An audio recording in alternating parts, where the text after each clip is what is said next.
Horror कहानियां थी। कौन थी वो? मैं 8 महीने की प्रेग्नेंट थी और अपनी डिलीवरी के लिए अपने मायके गई थी। माँ ने मुझे फोन पर बताया, घर के पीछे की तरफ जो खाली जमीन थी ना, वहां पर एक नया कमरा बनवा लिया है। इतने सालों के बाद जैसे ही अपने घर में कदम रखा, कुछ अलग सा लगा। माँ, ये घर के पीछे की तरफ नया कमरा बनवाने की क्या जरूरत थी? अरे बेटा, घर के पीछे दूर दूर तक खाली जमीन है। तेरे पापा को कई दिनों से लग रहा था कि यहाँ पर एक कमरा बनवा लेंगे तो ताजा हवा मिल जाया करेगी। अब तो ये सब छोड़ और चल जल्दी से दूध पी ले। माँ, मैं थोड़ी देर में पी लूंगी, आप सो जाओ। मैंने दूध का गिलास उठाकर उस खिड़की में रख दिया। पता नहीं कब आंख लग गई। अचानक से खिड़की के पल्लों के खड़कने की तेज आवाज आई। दूध का गिलास धड़ाम से जमीन पर आ गिरा। जमीन पर गिरते ही दूध का रंग लाल हो चुका था। मैंने खिड़की से झांक कर बाहर देखा। चारों तरफ धुप अंधेरा था। उस अंधेरे की तरफ से कुछ आवाजें आ रही थी, जैसे छोटे बच्चे आपस में खिलखिलाकर मस्ती कर रहे हो।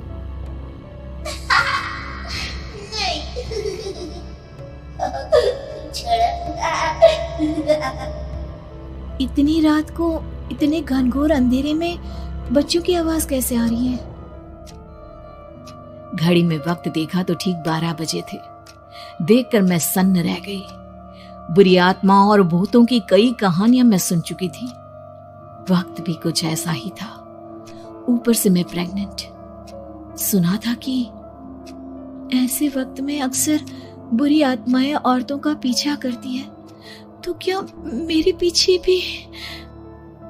पसीने से तरबतर बड़ी मुश्किल से, जैसे कांपते हाथों से मैंने उस खिड़की को बंद किया।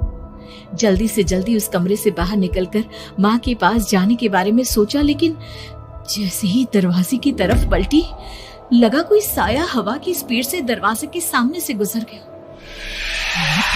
मेरे गले में अटक कर रह गई। मैं जोर से चीख कर माँ को बुलाना चाहती थी, लेकिन वो आवाज खुद मेरे कानों तक नहीं पहुंच पा रही थी। तो माँ तक कैसे पहुंचती? खिड़की के पल्ले एक बार फिर तेज हवा के झोंके से धड़ाम करके खुल गया और पूरी ताकत से मैं चीख पड़ी। जानती थी मेरी चीख की आवाज सुनकर कुछ ही सेकंड में माँ वहां पहुंच जाएगी, लेकिन ऐसा कुछ हुआ ही नहीं। मेरा कलेजा डर के मारे फटा जा रहा था। आखिर माँ ने मेरी आवाज क्यों नहीं सुनी? इतनी गहरी नींद में तो माँ कभी नहीं सोती। ठीक पीछे खुली हुई वो खिड़की। मुझ में इतनी ताकत नहीं बची थी कि मैं पलटकर उस तरफ देख भी सकूं। हवा का एक सनसनाता हुआ झोंका उसी वक्त मेरे कानों से आकर टकराया। लगा जैसे किसी ने दबी हुई आवाज में धीरे से मुझसे कहा, चली जाओ यहाँ से। मैंने दोनों हाथ अपने कानों पर रख लिए और एक बार फिर ताकत लगाकर जोर से चीखने की कोशिश की। माँ! पापा! मेरी आवाज उस कमरे की दीवारों से टकराकर वापस मुझे ही सुनाई दे रही थी। जितनी ताकत के साथ मैंने चीखने की कोशिश की थी, कुछ ही देर बाद उससे कहीं ज्यादा तेज और दर्दनाक चीख मुझे सुनाई देने लगी।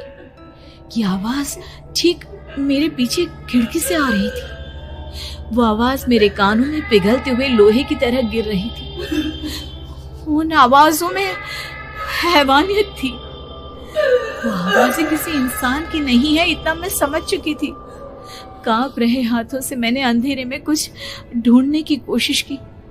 तभी अचानक मेरा हाथ बेड पर रखी टॉर्च पर पड़ा। किसी तरह ताकत लगाकर टॉर्च का बटन ऑन किया, लेकिन ये क्या? सामने दरवाजे पर 3 छोटी लड़कियां खड़ी हुई थी। उनके हाथ में स्टील के चमचमाते हुए चाकू थे। मैं घबराकर लड़खड़ाई और पीछे की तरफ हटी, लेकिन तब तक वो मेरे पास आ चुकी थी। उनकी गर्दन टेढ़ी थी और उनके हाथों के वो चाकू मेरे पेट को निशाना बनाने को तैयार। मैं जोर से चीखी, नहीं, छोड़ दो मेरे बच्चे को, मत मारो, मत मारो, छोड़ दो मेरे बच्चे को। सोनाली, क्या हुआ बेटा? तू इतनी डरी हुई क्यों है? उठ बेटा, क्या हुआ? हड़बड़ाकर मैंने अपनी आंखें खोली। देखा तो दिन निकल आया था। माँ मुझे जगा रही थी। मेरा चेहरा पूरा पसीने से लथपथ था। क्या हुआ बेटा, तुमने कोई बुरा सपना देखा क्या? मैं अभी तक अपने पूरे होश में नहीं थी। वो मेरे बच्चे को मार देगी माँ। वो लड़की मेरे बच्चे को। मैंने घबराकर अपने पेट को छुआ। सब कुछ ठीक था।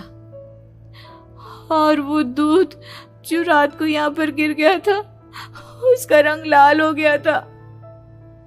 माँ ने हंसते हुए दूध का गिलास मुझे दिखाया।